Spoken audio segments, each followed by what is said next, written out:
You think this food is for you? I can smell you from here. The flight attendant snatched the card right out of the black woman's hand. She grabbed a dented, leaking tray from the bottom of the cart. Rotten food for rotten people. That's what street trash like you deserves. Take your dirty black hands off my cart. The woman sitting in 22A didn't flinch. She looked down at the gray, stinking meat, then back up. Her voice was barely a whisper. I just wanted a meal for my daughter. The attendant laughed. Then teach her to eat from the gutter. That's where your kind belongs. But that woman's 9-year-old daughter heard every single word, and she said one sentence that destroyed that attendant's entire career. Man, saying that in front of a kid, that's messed up. Let's get into it. But before we get to that moment, before that satisfying sentence, let me take you back to the beginning of this flight. Because trust me, you need to understand exactly who Felicity Foster is to feel the full weight of what's about to happen. It was a Tuesday evening in late October. Atlanta's Hartsfield-Jackson Airport was its usual chaos.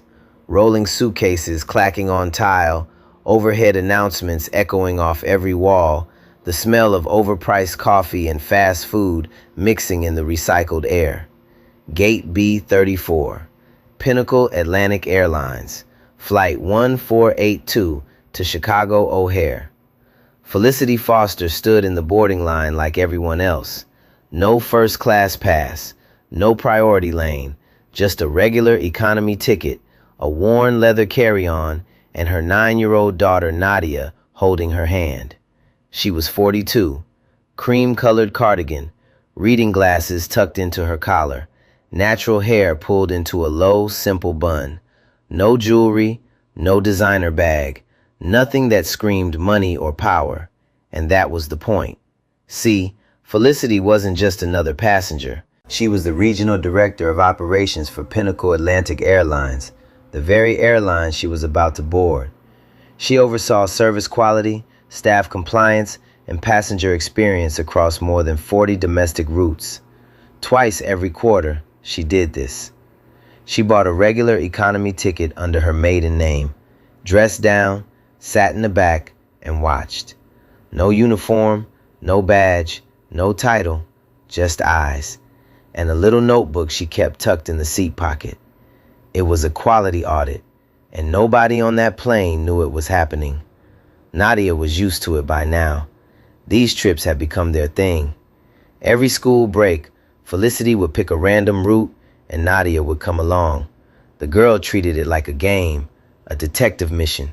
She'd whisper observations to her mother, point out small things, the way a gate agent spoke to one passenger versus another, the way a flight attendant's smile would appear and disappear depending on who they were serving. For a 9-year-old, Nadia had sharp eyes, sharper than most adults. They boarded with Group 4, walked down the narrow aisle, found their seats, 22A and 22B, window and middle. Felicity let Nadia take the window. The girl pressed her forehead against the cold glass and watched the ground crew loading bags in the orange glow of the tarmac lights. The cabin smelled like recycled air and synthetic fabric. Overhead bins snapped shut one after another. A baby cried 3 rows ahead. The blue-gray cabin lights hummed low. Felicity settled in, slid her notebook into the seat pocket, pulled out a paperback, something she'd been reading for weeks but never seemed to finish. She wasn't really there to read. She was there to watch. And within 10 minutes of sitting down, she had already started watching. Because that's when she noticed her. Brenda Caldwell, late 30s, blonde hair pinned back tight, senior flight attendant working the economy cabin. 11s with Pinnacle Atlantic. Brenda moved through the aisle like she owned it. Sharp heels clicking, chin slightly raised, a smile that switched on and off like a light. She lingered at row 14, a white businessman in a sport coat. She laughed at something he said, touched his shoulder, offered to stow his jacket personally. Then she passed row 17, a black couple with a toddler. Didn't make eye contact, didn't greet them, just walked by like they were empty seats. Row 19, a white woman traveling alone. Brenda leaned in. "Can I get you anything before takeoff, sweetheart?" Row 20, an elderly black man struggling with his overhead bag. Brenda glanced and kept walking. Felicity saw it all. She didn't react, didn't frown, didn't write anything down yet, but Nadia did. The girl tugged her mother's sleeve and whispered, "Mama, that lady skipped the man behind us. He needed help." Felicity squeezed her daughter's hand gently. "I know, baby. I saw." She reached for her notebook, uncapped her pen, and on the first line she wrote the date, the flight number, and 3 words: pattern of selectivity. The seatbelt sign clicked on. The engines hummed louder. Flight 1482 began to push back from the gate. And nobody on that aircraft, not the passengers, not the crew, and certainly not Brenda Caldwell, had any idea that the quiet black woman in 22A was about to change everything. 45 minutes into the flight, the cabin lights dimmed to that familiar blue-gray haze. Most passengers had settled in, earbuds in, necks craned toward tiny screens, a few already asleep with their mouths open. Then the meal cart appeared.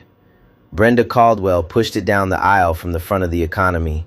Another attendant, a younger woman named Shelby, worked the opposite side. But Brenda had the left column, and she was in charge. You could see the difference immediately. Row 12, white couple. Brenda set 2 trays down gently, smiled wide. "Here you go, folks. We've got chicken and pasta tonight. And can I grab you some extra water? Wine, maybe?" The couple smiled back. "Wine sounds great. Coming right up. Red or white? You know what? I'll bring both. Treat yourselves." She placed a napkin on each tray, centered the silverware, adjusted the water cup so it wouldn't slide, like she was serving at a 5-star restaurant. Row 14, the businessman she'd flirted with earlier. She leaned in close, voice low and playful. "I saved you the good chicken. Don't tell anyone." A wink, a laugh.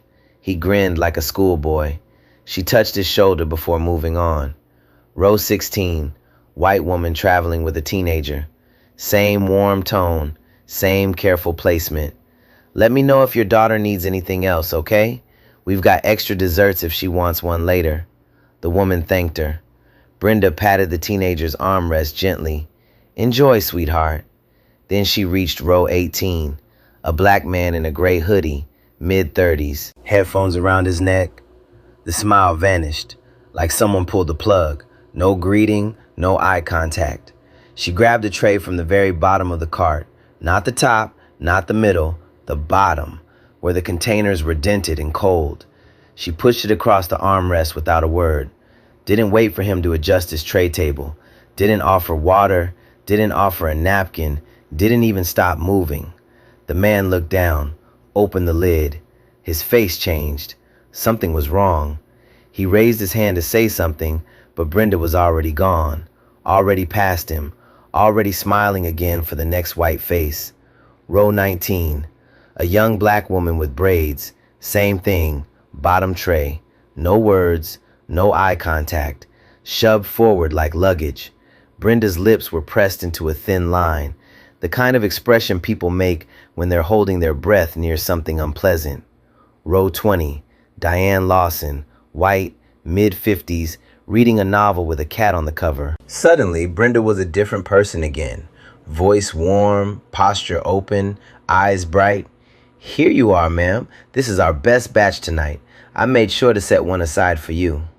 Diane smiled warmly. "Oh, how sweet. Thank you, dear." "Of course, anything for you. Just press your call button if you need anything at all."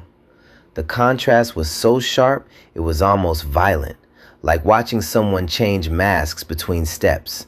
Warm, cold, warm, cold. The only thing that changed between rows was the color of skin. Then Brenda reached row 22, Felicity and Nadia. She didn't slow down, didn't look at them. She reached to the bottom of the cart again, past the fresh containers, past the neatly sealed trays, and grabbed 2 battered containers that looked like they'd been sitting there since yesterday. She dropped the first one on Felicity's tray table with a flat, careless thud. Then the second on Nadia's. The little girl flinched at the sound. No words, no eye contact, no napkin. Not even a pause, just drop and go. Felicity looked down. The container was dented on one side. The plastic wrap had a tear in it. A line of condensation ran down the inside of the lid, the kind that forms when food has been reheated and cooled too many times. She peeled the wrap back slowly. The chicken was gray. Not off-white, not pale, gray, like wet cardboard left in the rain. The lettuce beside it was brown at the edges, wilted flat, with a thin layer of slime that caught the overhead light.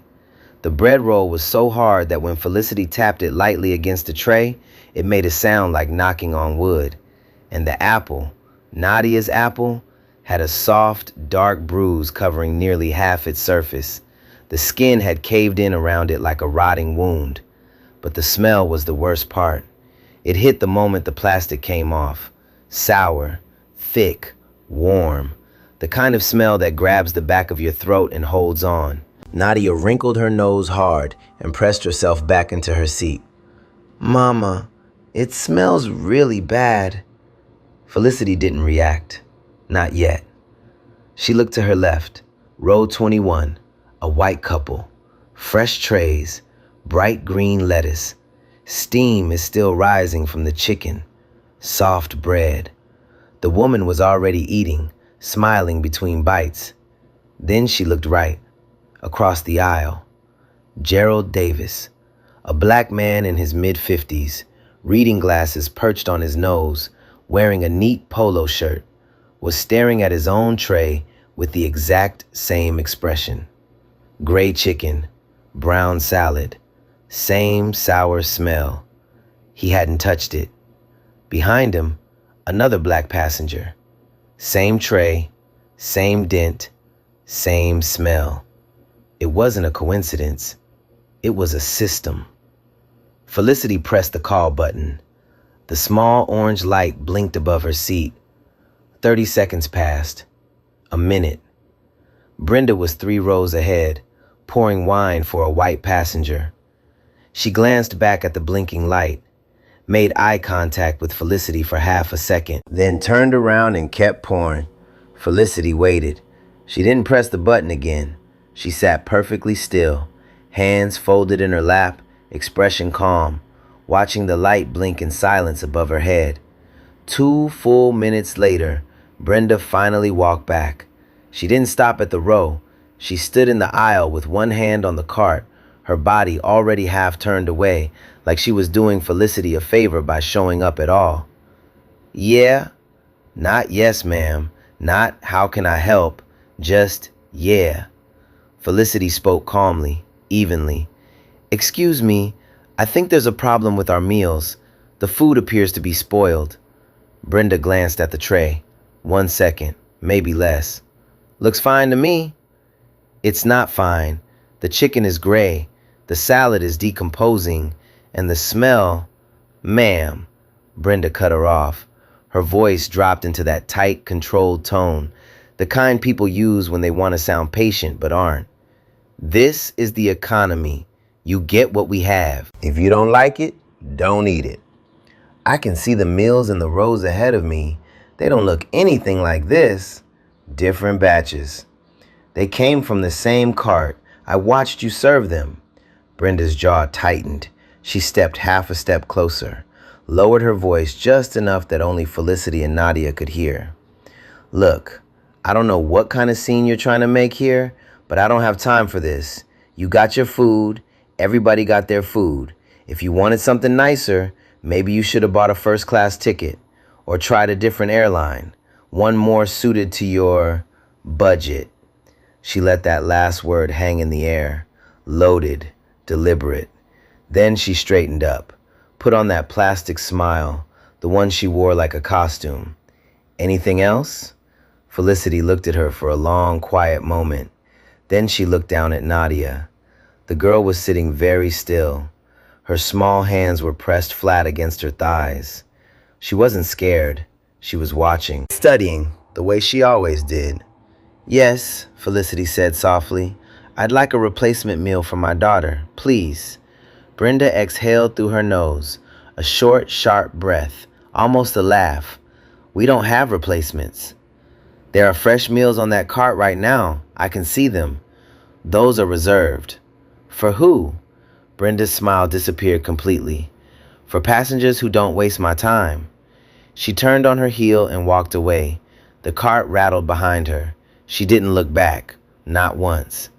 Nadia's hand found her mother's under the armrest, small fingers wrapping around larger ones. She didn't say a word. She just held on. Across the aisle, Gerald Davis leaned toward Felicity. His voice was low and careful. I'm sorry to bother you, but I need you to know, mine is the same. The food, the smell, everything.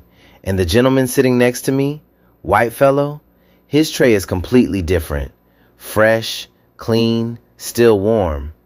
Felicity nodded. I noticed. This isn't random, is it? No, Felicity said quietly. It's not. Gerald sat back slowly. He looked at his tray one more time. Then he closed the lid and pushed it away. Felicity reached into the seat pocket, pulled out her notebook. Beneath the words, pattern of selectivity, she wrote a new entry in small, precise handwriting. Deliberate distribution. Spoiled meals isolated to passengers of color. Rows 18, 19, 22, 23, 24. Fresh meals served to rows 12, 14, 16, 20, 21. Same cart, same service window. Attendant Caldwell, sole distributor, left column. She paused, then added one more line. Verbal hostility when challenged, refusal to provide replacement, dismissive language with racial undertone. She closed the notebook, slid it back into the seat pocket, and for the first time since boarding, Felicity Foster's expression changed. Not anger, not sadness, something quieter than both, something colder. The look of a woman who has spent years building systems to catch exactly this, and just watch one break right in front of her daughter's eyes. She wasn't watching anymore. She was building a case. 10 minutes passed. The cabin settled into that quiet post-meal hum. Trays stacked, lights low. Most passengers zoned out into movies or sleep, but not Felicity, and definitely not Brenda, because Brenda Caldwell wasn't done. She came back down the aisle with a trash bag collecting empty trays. When she reached row 22, she stopped, looked at Felicity's tray, still untouched, lid closed, and let out a loud, theatrical sigh. You're not eating? No. Then give it back. I'm not leaving it there to stink up the cabin. Other passengers are complaining. Nobody was complaining. The only smell came from the food Brenda had served them. Felicity handed the tray back without a word. Nadia did the same.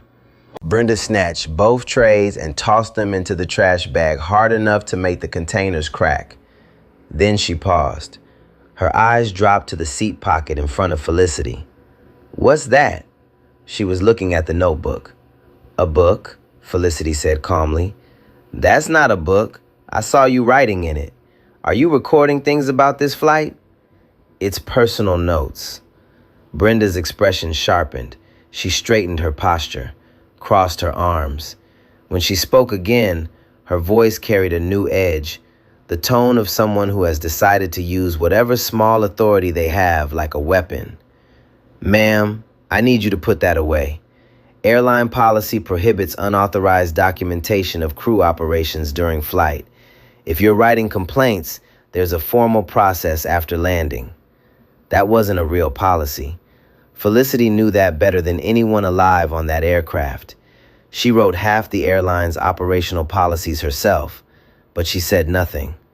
She simply slid the notebook deeper into the seat pocket. Thank you, Brenda said, voice dripping with false sweetness. Now, was there anything else, or are we done causing problems? Felicity met her eyes. We're fine. Brenda didn't leave. Instead, she looked down at Nadia's backpack, a small lavender bag tucked under the seat ahead. That bag needs to be fully under the seat. It's sticking out. That's a safety violation. It wasn't sticking out. It was tucked neatly beneath the seat, exactly where it should be. Nadia had placed it there carefully during boarding. It's under the seat, Felicity said. It's not far enough. I need it pushed all the way back, or I'll have to confiscate it and store it overhead. Nadia looked up at her mother. Her eyes were wide, not with fear, but with confusion. The quiet, sharp confusion of a child who knows something is unfair, but doesn't yet have the words for it. Felicity leaned forward and pushed the bag back an extra inch. It hadn't needed to move at all. There, she said. Better? Brenda stared at her for a long moment, then nodded curtly and moved on. But she came back, 5 minutes later. Ma'am, your seatbelt. It's fastened. I need to see it. Lift your cardigan, please. Felicity looked down. Her cream cardigan was draped over her lap, and the seatbelt was clearly clicked underneath, the buckle visible at the edge. But she lifted the fabric anyway, showed the buckle, said nothing. Brenda nodded again, left again, came back again, 3 minutes later. Is your phone in airplane mode? It's been in airplane mode since before takeoff. Can I see it? No. Brenda's eyebrows shot up. Excuse me? You don't have the authority to inspect my personal device. I'm happy to show a member of the flight deck if there's a concern. Something flickered behind Brenda's eyes. Not embarrassment, anger. The specific kind of anger that comes when someone you've decided is beneath you talks back with precision. She leaned down, close enough that Felicity could smell her perfume. Sharp, floral, suffocating. Let me make something very clear. I am the senior attendant on this aircraft. If I determine that you are being disruptive, I can have you removed the moment we land. I can flag you for the no-fly list. I can make a call right now to have security waiting at the gate. So I suggest, very strongly, that you sit back, stay quiet, and stop making my job harder than it needs to be. She held Felicity's gaze for 3 long seconds, then smiled, that same brittle plastic smile, and walked away. Nadia's fingers tightened around her mother's hand.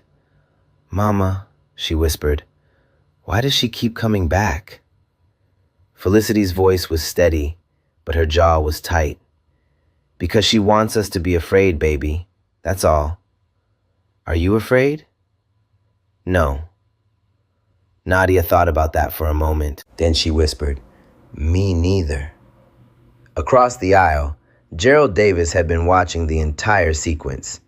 Every visit, every fabricated violation, every word. His hands were gripping his armrest so hard his knuckles had gone pale. He spoke up, not loud, but firm enough to carry. Ma'am, she's not causing any disruption.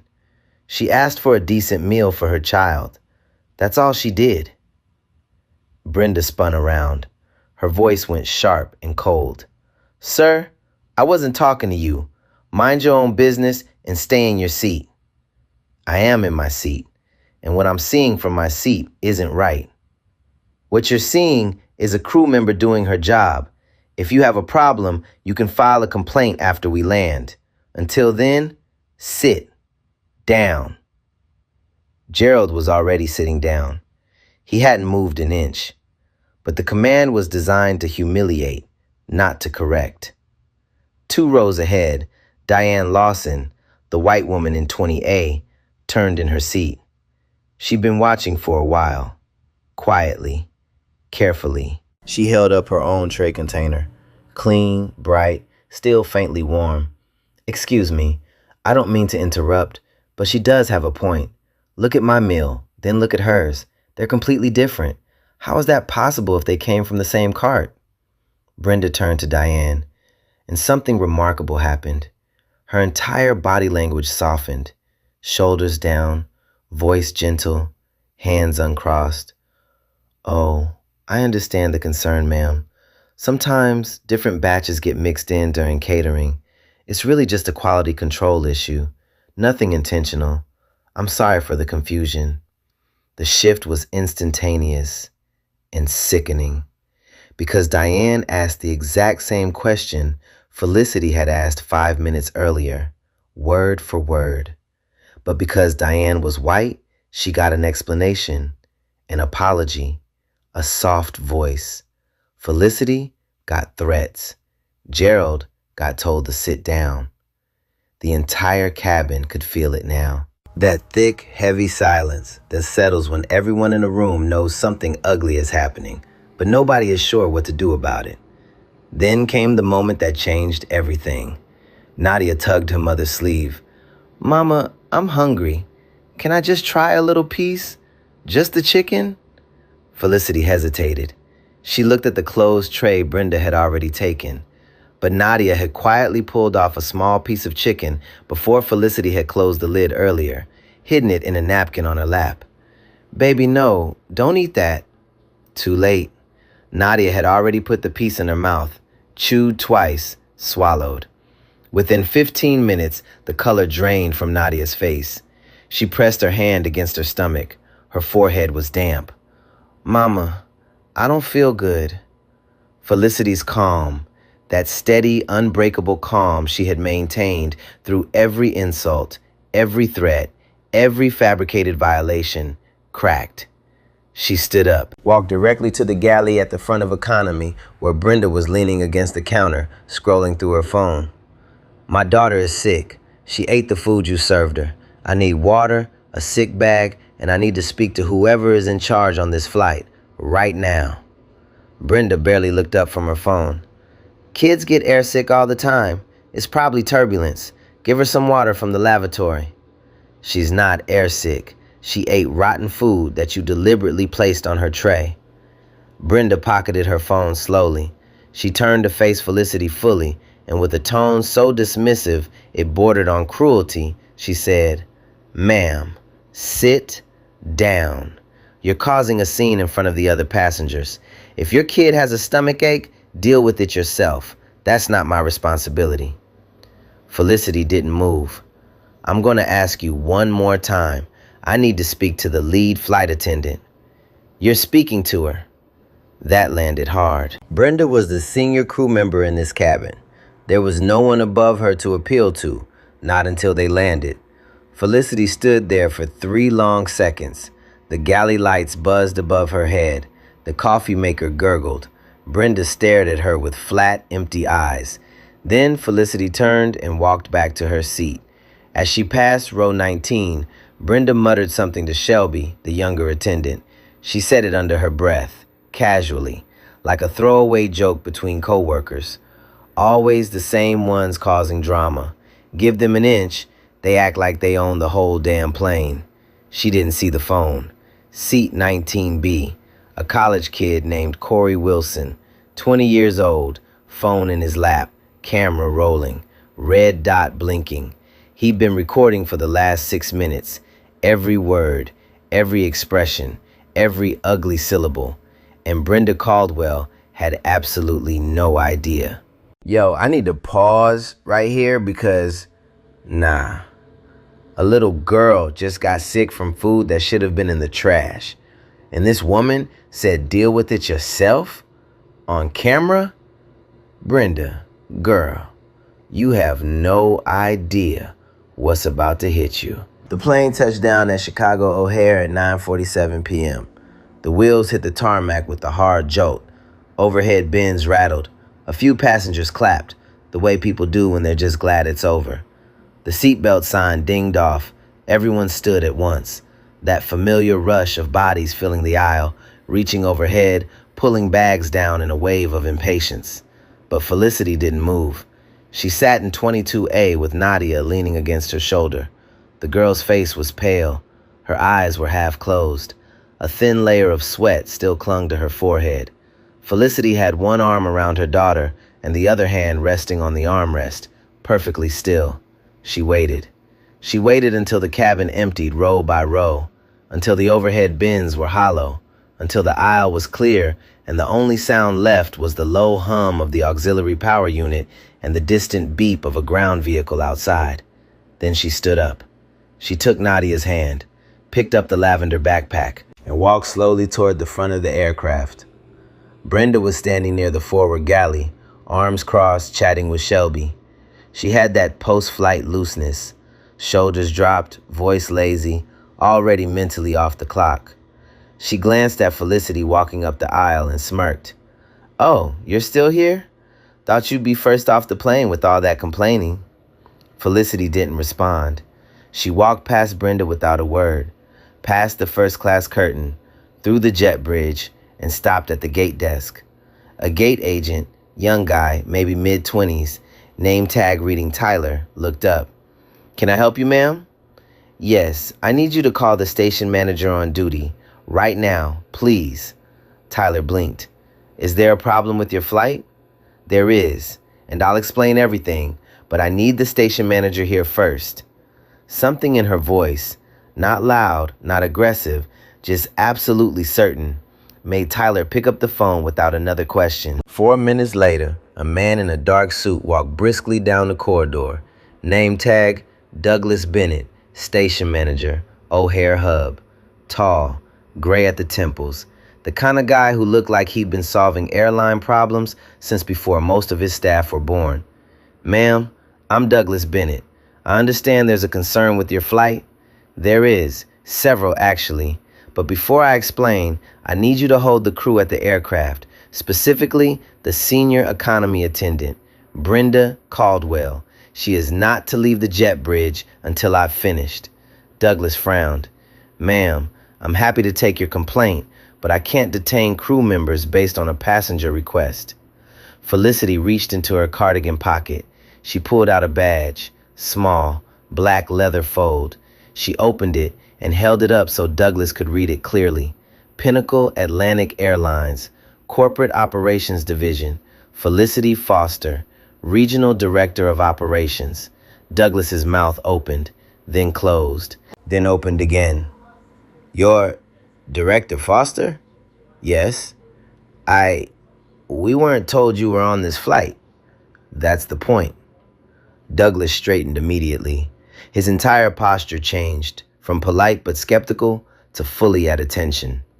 He reached for his radio. "Hold the flight 1482 crew at the jet bridge. All of them. Nobody leaves until I give clearance." The radio crackled back a confirmation. At that moment, Brenda Caldwell appeared at the end of the jet bridge, bag slung over her shoulder, jacket draped over her arm. She was laughing at something Shelby had said. Easy, relaxed, done for the night. Then she saw Douglas Bennett, standing stiff, radio in hand, and next to him, the woman from 22A, the woman she'd fed rotten food, the woman she'd threatened, the woman she'd told to sit down and deal with it, holding a corporate badge. Brenda's smile faded. Felicity turned to face her. When she spoke, her voice carried the full, quiet authority of someone who had spent 20 years climbing through every level of this airline, from ticket counter to regional command. "Miss Caldwell, my name is Felicity Foster.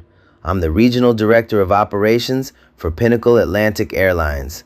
I oversee service compliance, crew conduct, and passenger experience across every domestic route, including this one." Brenda's bag slipped off her shoulder. She caught it awkwardly, her face drained of color, not slowly, not gradually, but all at once, like someone had pulled a plug. "I conducted an undercover quality audit on Flight 1482 this evening. During that audit, I personally witnessed discriminatory meal distribution based on race, verbal abuse directed at passengers of color, refusal to provide assistance to a minor experiencing a food safety emergency, and racially charged language used within earshot of passengers." Every word landed like a hammer on glass. Brenda's mouth moved, but nothing came out. Her eyes darted to Douglas, to Shelby, to the gate agent, back to Felicity, looking for an exit that didn't exist. Then a small voice came from below. Nadia, still pale, still holding her mother's hand. She looked up at Brenda with those wide, steady eyes and said 5 words. "My mom is your boss." The jet bridge went dead silent. Brenda stared at the girl, then at Felicity, then at the badge still open in her hand. Her mouth trembled, her eyes went glassy, and for the first time that entire evening, Brenda Caldwell had absolutely nothing to say.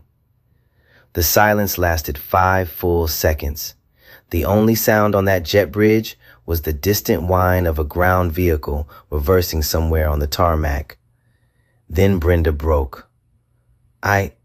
Wait, there's been a misunderstanding.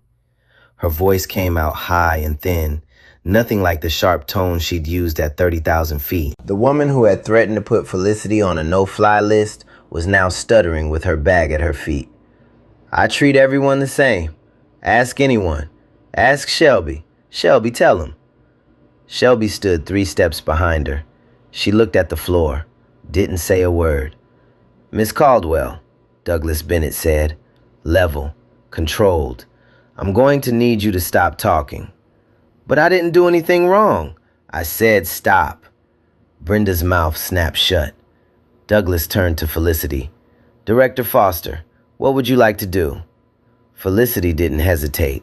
Suspend Miss Caldwell from all duties immediately.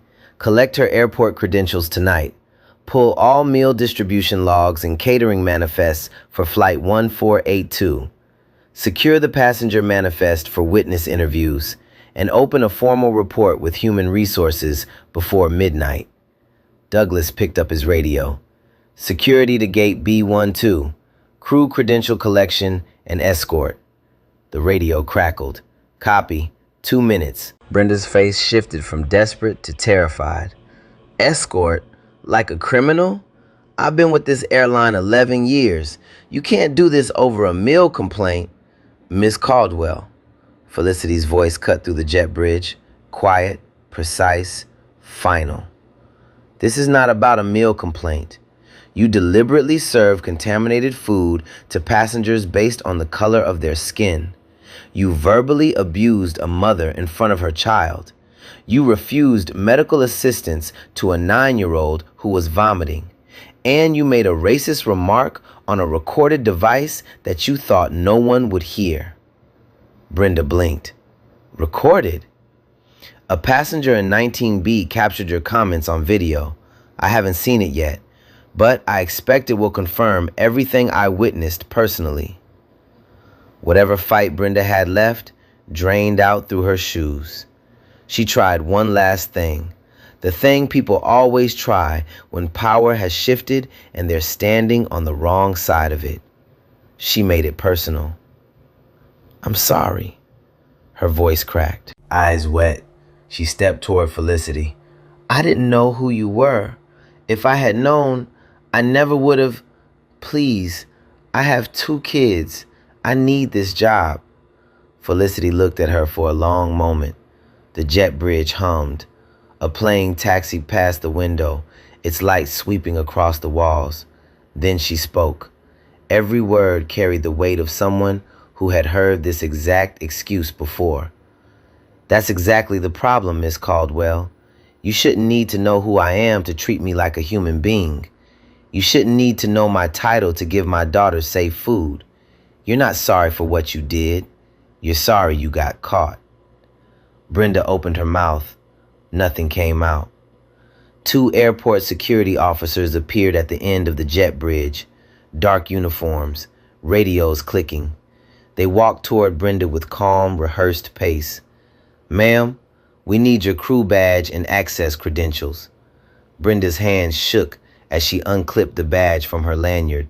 She handed it over. The officer placed it in a clear plastic bag. Please come with us.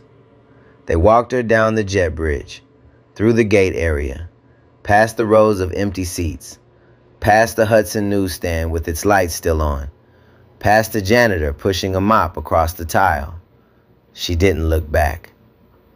Meanwhile, something was already happening 3,000 miles away and moving fast.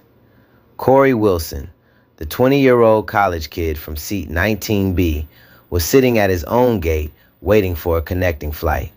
His phone was in his hands. He watched the video once, then twice, then a third time.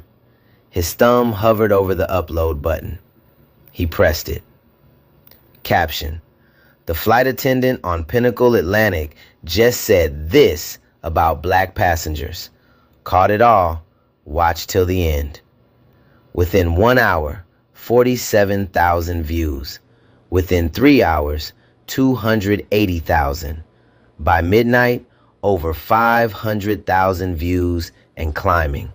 The hashtag Pinnacle Atlantic Racism hit trending on every major platform. And Brenda Caldwell, sitting alone in her Chicago hotel room, badge gone, career hanging by a thread, had no idea the world was already watching. Nadia, on the other hand, was in the back of a taxi heading to the nearest hospital, her head resting against her mother's arm. "Mama," she whispered, "is she going to get in trouble?" Felicity kissed the top of her daughter's head. "Yes, baby, she is." By morning, the story had a life of its own. Corey Wilson's video crossed 2 million views before sunrise. Every major news outlet in the country picked it up. CNN ran it on the morning loop. Fox covered it from the corporate accountability angle. Local Chicago stations led with it at 6 a.m. Helicopter footage of O'Hare, the Pinnacle Atlantic logo filling the screen. The headlines wrote themselves. Pinnacle Atlantic flight attendant caught on video making racist comments. Black passengers served rotten food while white passengers got fresh meals. Airline under fire after viral video exposes racial discrimination at 30,000 feet. Social media moved even faster. The hashtag Pinnacle Atlantic Racism was the #1 trending topic on 3 platforms. People were tagging the airline, tagging their senators, tagging the FAA. Screenshots of Brenda's face, frozen mid-sentence from Corey's video, were everywhere. And inside Pinnacle Atlantic's corporate headquarters in Atlanta, the lights were on before dawn. The internal investigation launched at 6:15 a.m. A team from Human Resources, Legal, and Operations pulled every record connected to Brenda Caldwell's 11-year career. Flight logs, performance reviews, passenger feedback files, crew incident reports. What they found made the situation worse, much worse. Brenda Caldwell had 6 prior complaints from passengers of color. 6, spanning 3 years. A black businessman on a Dallas route who reported that Brenda refused to serve him a drink, then served the white passenger beside him immediately. A Latina mother who filed a written complaint saying Brenda told her to control your kids or fly Spirit in front of the entire cabin. A young black couple on a honeymoon trip who said Brenda moved their bags from the overhead bin to make room for a white passenger's luggage without asking. An elderly black woman who reported that Brenda ignored her call button for 20 minutes, then told her, "You'll wait like everyone else," while no one else was waiting. 2 more, similar patterns, same language, same contempt. 6 complaints, all documented, all filed through proper channels, and every single one had been buried. A shift supervisor named Dale Prescott, Brenda's direct manager for the past 4 years, had reviewed each complaint personally, and each time he marked the file with the same note: investigated, no actionable evidence, case closed. He never interviewed witnesses, never pulled camera footage, never spoke to the passengers who filed the complaints. He just signed off and moved on.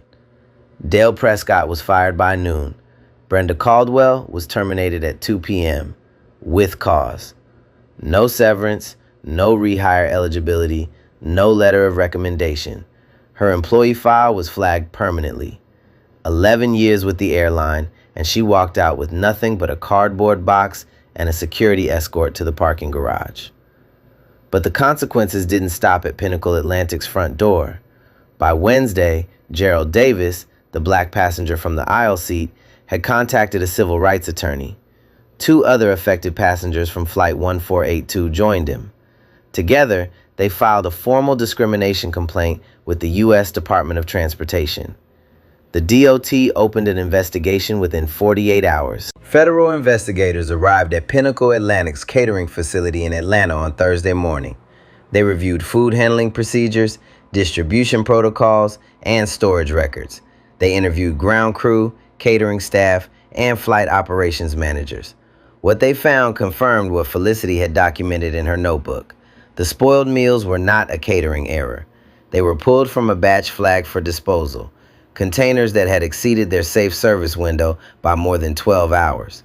Someone had placed them back on the active cart, and the distribution pattern on Flight 1482 showed that those expired meals were served exclusively to passengers of color.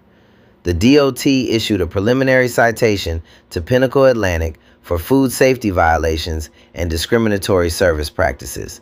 A full federal review was ordered. On Friday, Pinnacle Atlantic's CEO, a man named Arthur Graves, held a nationally televised press conference. He stood behind a podium with the airline's logo on it. Blue suit, no smile. Reading glasses he kept taking on and off like he didn't know what to do with his hands. He apologized. Not the vague, corporate kind of apology where no one actually says what they did wrong. A real one. He named Brenda Caldwell's actions specifically.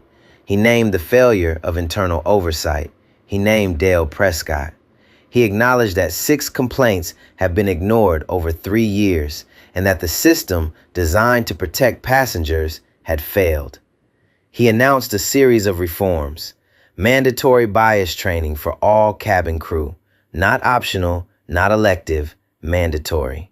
A new anonymous passenger complaint hotline with independent review. And a quarterly undercover audit program modeled directly on the system Felicity Foster had built, now expanded to every route in the airline's network. Felicity herself was invited onto a major network news panel that same week. She sat under studio lights across from 2 journalists and a civil rights analyst. She didn't talk about herself. She talked about the passengers who had filed complaints before her, the 6 people whose voices had been buried by a system that chose convenience over accountability. I had the title to make something happen, she said, but those 6 passengers before me, they had the courage to speak up without any title at all, and nobody listened. That quote was replayed on every network for the next 3 days. Meanwhile, Brenda Caldwell's name had become synonymous with the scandal. Her social media accounts went private within hours of the video going viral.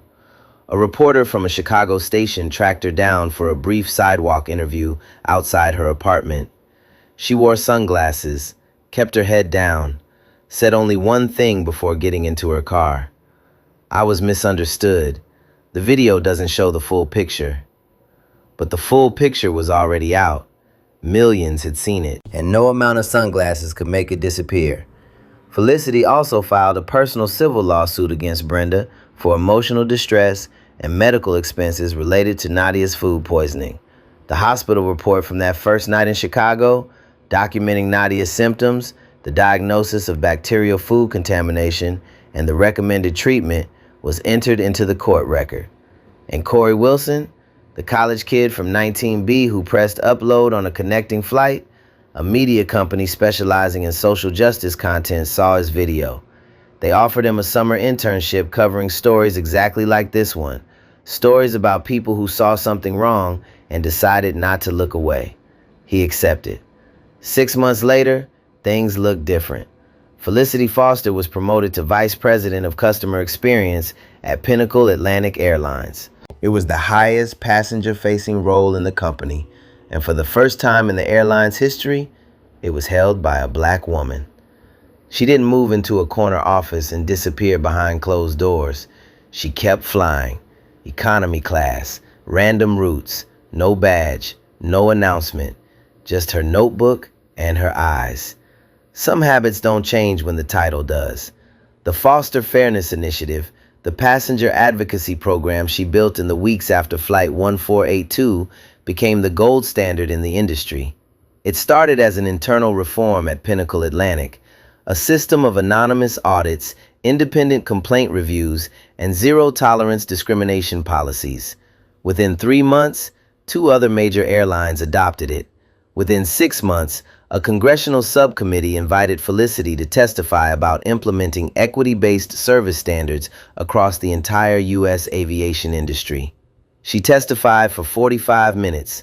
No notes, no script, just her voice and her experience. Gerald Davis, the man from the aisle seat who spoke up when no one else would, wrote Felicity a handwritten letter after the trial.